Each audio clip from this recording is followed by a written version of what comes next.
And representing the Lord Provost for the City of Glasgow, may I introduce Bailey Anthony Carroll.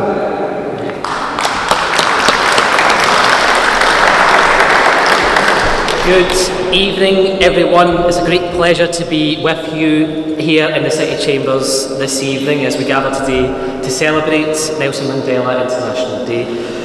Where we sit in this suite in the Banqueting Hall within the City Chambers is the heart of the civic and political side of our city, and it's important to recognise that after over 30 years ago, where Nelson Mandela came to Glasgow to receive the freedom of this city, to recognise the struggle he led against apartheid in South Africa, a struggle that has inspired so many around the world and still does to this day.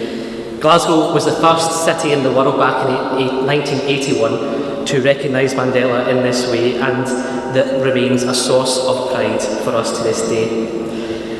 Today, like the 18th of July each year in Glasgow, is indeed a celebration of the life of Mandela, as the city not only hosted this civic reception but also offered different events around the city as well, at the Mitchell Library and the Caledonian University too, that represented a chance to support South African children and find out more about Nelson Mandela and the role that the city played in supporting the anti-apartheid movement. As always, thank you to everyone who has worked throughout the decades in that struggle, in particular to Brian, who is indeed the Honorary Consul of South Africa and Chair of the Nelson Mandela Scottish Memorial Foundation. We have a long history, and that is one that continues today, of supporting the rights of oppressed people, standing up in solidarity for those who are being oppressed. And today, indeed, this year and indeed this decade feels like a time that we must continue that fight, continue that struggle with anyone across this globe who may be facing that. So please, thank you for all of your work, and do enjoy the rest of this evening. Thank you.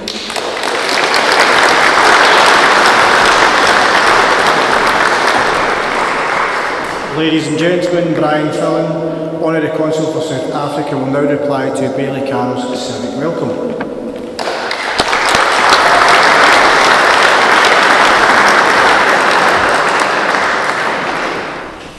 Good evening, ladies and gentlemen, comrades and friends. On behalf of Access Scotland and the Nelson Mandela Scottish Memorial Foundation, may I thank the Lord Provost for hosting this civic reception on Nelson Mandela International Day, and Bailey Carroll for his welcome. I would also like to take this opportunity to thank the Scottish Government for their support for the event.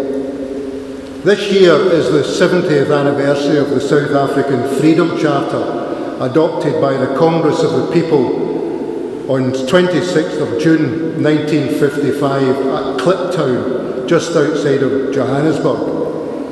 It was a dusty bowl then, and I can assure you it hadn't changed much when I was there in the 1990s, because the only place they could get for the Congress of the People had to be uninhabited.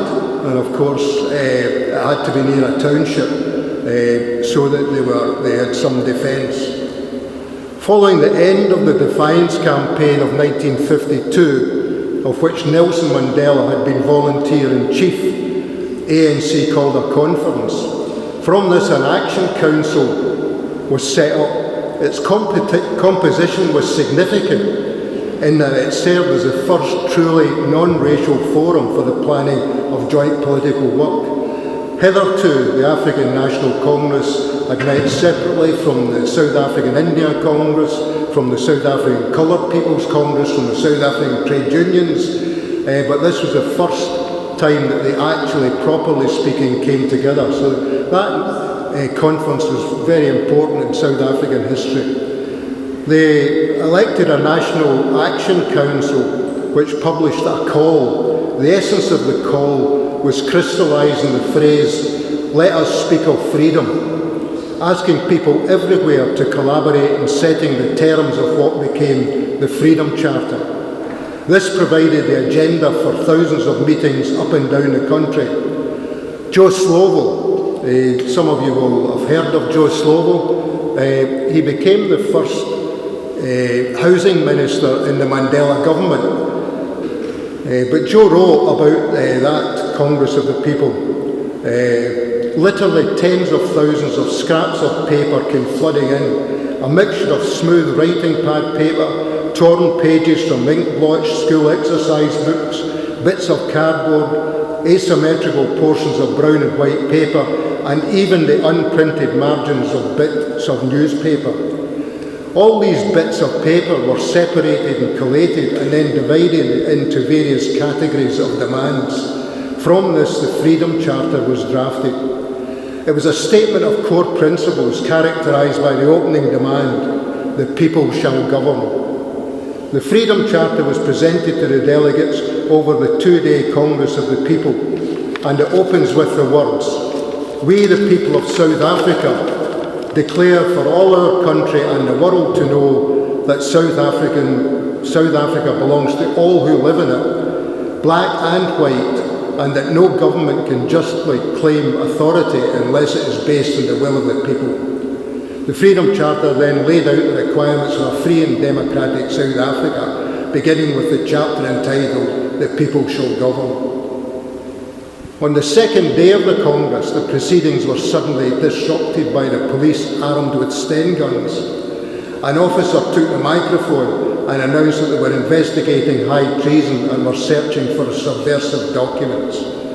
The people responded by singing Kosi Sikalela I Africa and adopting the Freedom Charter. The police took the names of all those present, and because there was so many, it was well into the early hours of the next morning when they were permitted to leave. Mandela, as he was banned, as many others were at that time, had watched the gathering from beyond the crowd, and he said, "I knew that this raid signalled a harsh new turn on the part of the government." And he also wrote, "Though the Congress had been broken up, the Charter itself became a great beacon for the liberation struggle." Mandela was correct on both counts. Unfortunately, the following year the apartheid police arrested 156 people from all over the country and charged them with high treason. The key document in support of the charge was the Freedom Charter. The treason trial lasted 4 years, when eventually the last group of accused were acquitted.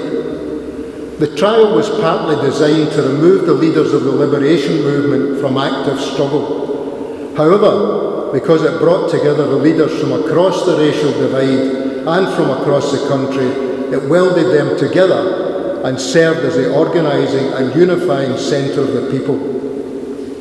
It was an unintended consequence of the actions of the apartheid state, and they must have regretted that. As you will know, US President Trump has signed many presidential executive orders. You might not know all of them in detail, but one of these executive orders is entitled "Addressing the Egregious Actions of the Republic of South Africa."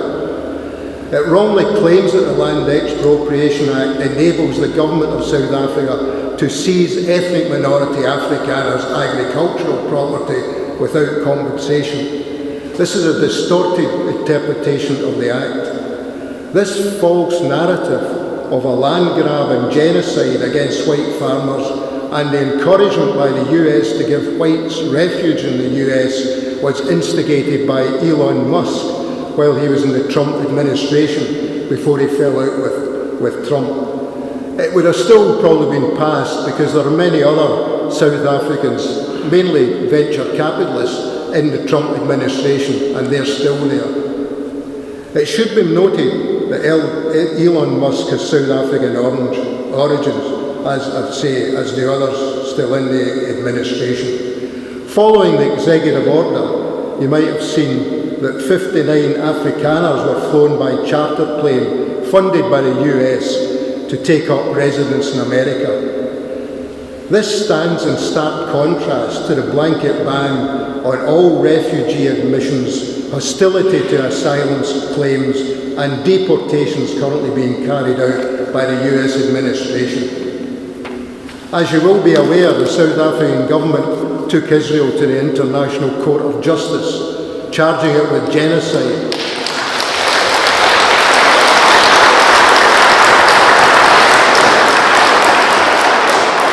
over its actions against the Palestinian people, particularly in Gaza. The United States, under the Biden presidency, characterised the charge as, quote, meritless, and attacked South Africa for bringing the charge. However, based on the evidence presented, as you'll also know, the court found the charge plausible. Since the findings of the International Court of Justice, the United States has ramped up its criticisms of South Africa. Trump's presidential executive order, which I referred to earlier, goes on to say, and I quote, "The United States cannot support the government of South Africa and its undermining of United States foreign policy, which poses national security threats to our nation, our allies, our African partners and our interests. It is a policy of the United States that as long as South Africa continues these unjust and immoral practices that harm our nation, A, the United States shall not provide aid or assistance to South Africa, and B, the United States shall promote the resettlement of Afrikaner refugees escaping government-sponsored race-based discrimination, including a racially discriminatory property confiscation." Of course, the real genocide that's happening is that of Israel against the Palestinian people in Gaza, not that against white farmers in South Africa.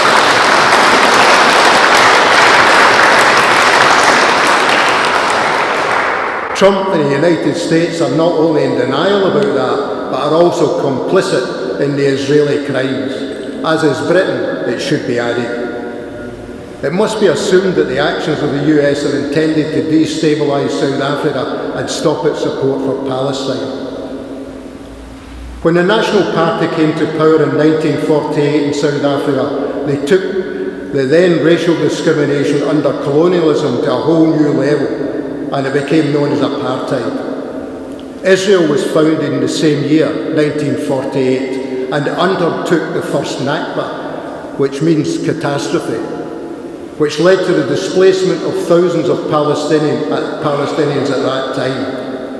Israel was a firm supporter of apartheid South Africa from its foundation until the end of apartheid. Israel is the new apartheid state.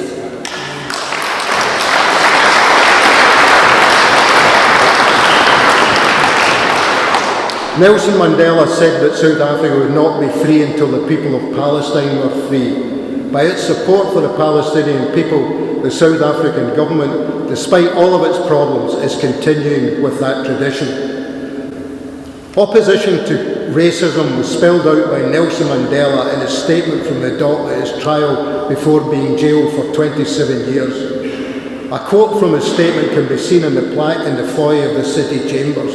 If you haven't seen it, look at it on your way out. The plaque was unveiled by Dennis Goldberg, one of the Rivonia trialists, along with Mandela, on the 30th anniversary of Nelson Mandela being awarded the freedom of the city on 4th of August 1981.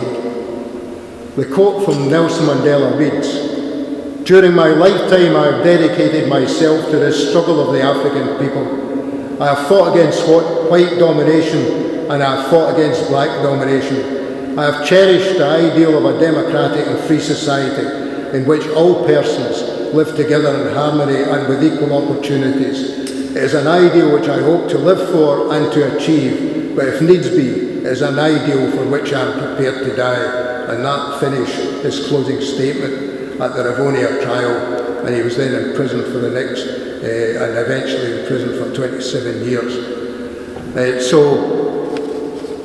Moving on, as you know, we, as the Nelson Mandela Scottish Memorial Foundation, conduct educational work. The other aspect of our work is to create a statue of Nelson Mandela as a focal point for continuing education work and to be a focus for future generations. Janice is about to explain, and I'm about to introduce her. She will explain where we've got to now. If you haven't already looked, there's a display here which will tell you more about the statue, and have a look at that before you go. But can introduce Janice Carson, who's the Vice Chair of the Nelson Mandela Scottish Memorial Foundation and the project manager of the statue, and I can assure you she's done a sterling job to get us to where we are. Jazz. Bailey Carroll, Chairman Brian, friends and supporters, good evening, and thanks very much, Brian, for the opportunity to provide this update on the statue. And certainly a lot has happened since we last gathered and I last updated all of you here. You might have had the chance to look at some of the boards in the corner there, which give you an idea of progress and where we are and where we're going. But perhaps I can add just a little bit of context to that.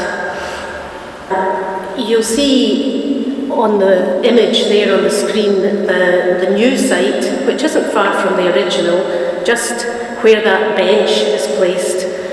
Obviously we'll have to move, and the statue will now have its back to the Faculty of Procurators building and face towards George Square. At this point I have to say thank you very much to James Tate, our architect, who's on holiday and can't be with us this evening. But we had to resubmit and amend our planning consent, and we have got planning consent now for the new site. So thanks also to Glasgow City Council and the planning department for that. Our planning application was successful, but this was just the start of a process. So in order to be sure that this new site was suitable, we again had to arrange for more investigatory trenches to be dug. On the last site, those services were unmapped, so we didn't know if we dug this hole whether or not we were going to find another hornet's nest of issues. So the new set of trial trenches was dug in April of this year, and we are absolutely indebted to our main contractor, Sir Robert McAlpine. I'm very lucky to be working with Paul Jaffrey from Sir Robert McAlpine. I previously worked with him on constructing the college, the new City of Glasgow College buildings in the city. They've already dug one set of trenches and now they've undertaken a second set of investigations, and they have covered the costs of all of this work at no cost to the foundation, so that's quite a big undertaking. This time I'm pleased to say that the findings were positive, necessitating only a very slight move to the original plan. All of this investigatory work and amended planning consent was needed to be in place before we could finalise the design brief for the design competition to go out and find ourselves a sculptor. And you can see here the various stages in the process, from planning through the design competition to what we hope will be the final appointment of a sculptor in November of this year. So exciting times. There are two stages to the submission. The first you can see here. Sculptors will submit a design concept for the bronze. They will also design the plinth, the granite plinth for the statue.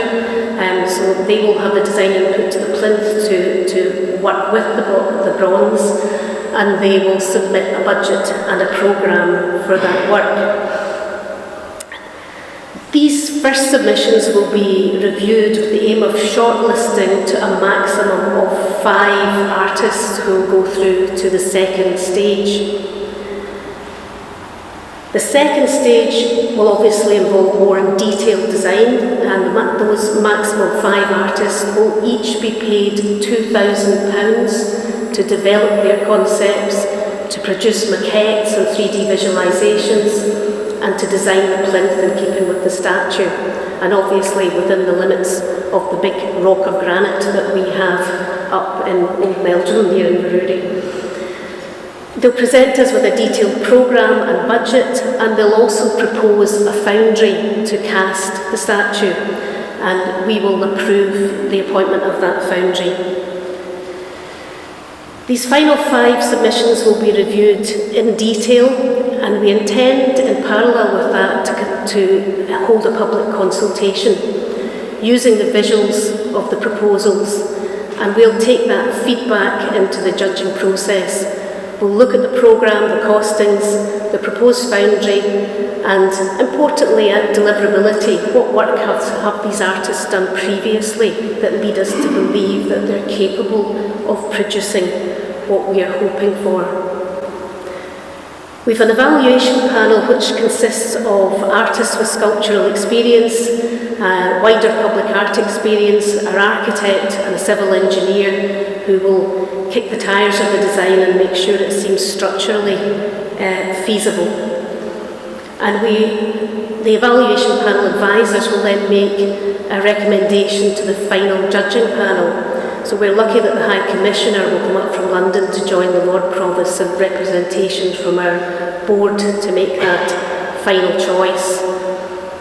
So just revisiting the time frame and the process, we're right in the middle of this flowchart, and in a very few short weeks we'll hopefully receive a range of exciting design proposals. There's still a lot to do before reaching that final decision in November, both in terms of the evaluation process and the physical building of the foundations on site, and working with our lawyer on finalising the contract with the successful sculptor. Public information around the statue will also be important, and what we intend is to have a QR code close to the statue where a variety of audiences can link to a rich seam of existing information. We also will link to the educational material Brian mentioned earlier. We have an excellent partnership with WASDEC, and I think we have at least one colleague here tonight from WASDEC. They have generated learning resources for use in Glasgow primary schools based on Mandela's life and legacy. So the resource pack is called When Mandela Danced in the Square. The resource pack has had more than 1,200 downloads so far. It's also available in print format and has been piloted in a range of schools. Pupils have sent feedback via videos, which maybe on another occasion we'll get the chance to have a look at. So, distance travelled, we've come a long way and there are still challenges ahead. We hope that all of these artists that have expressed interest will follow through with design proposals. We hope that we will receive ongoing support by important stakeholders like Sir Robert McAlpine that have been so crucial. And funding, as always, we're here because of the generosity of many of the people in this room, but I notice that John hasn't missed an opportunity to pop a how do I contribute envelope on your tables, so please keep donating. And I'll just finish with a comment from the sculptor Andy Scott. Many of you will know the Kelpies as quite a notable piece of work. But he's been very generous in corresponding with us by email. And in one of his last emails he wrote, "One final thing I would say is persevere. The media love us douchey and stirring up irate naysayers. It wouldn't be Scotland if everyone said, what a worthy cause, good job, well done. But providing it's a magnificent statue, in our experience, as soon as it's installed, everyone moves on. The sums will be forgotten and the city and Scotland will be left with a spectacular monument to celebrate the collective memory of a true global hero. The same naysayers will say, well, we always knew it would be a good idea. We're glad we backed it." So thank you all. I encourage you, there's a place in the boards over there for comments and questions, so please use a post-it and stick it there on the boards. Thank you very much, and I'll hand you back to Ryan.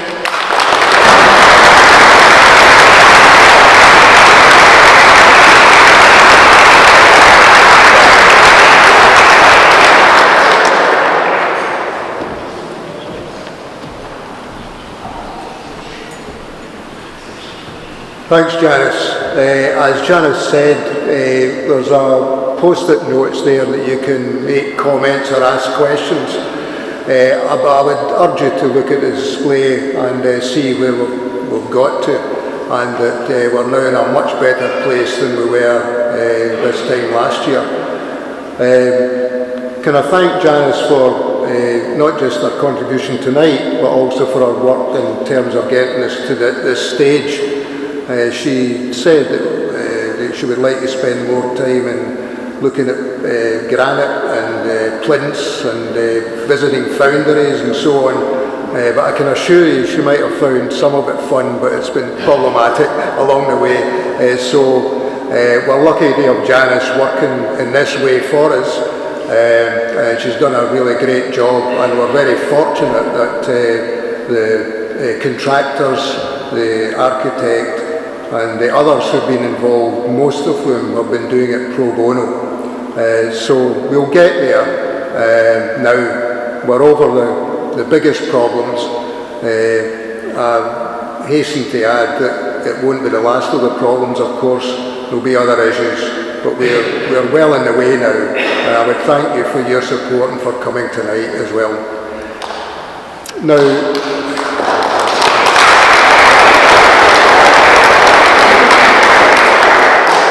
I'm sure you're wondering why there's these seats behind me, and some indication that there's going to be some music. Well, there is going to be some music, and I'm very pleased to welcome the Whistle Binkies. Some of you will know of. They have been around for a long time. Eddie Maguire says it's about 50 years. And we were also discussing earlier that some of the band, of course, have been replenished with new blood.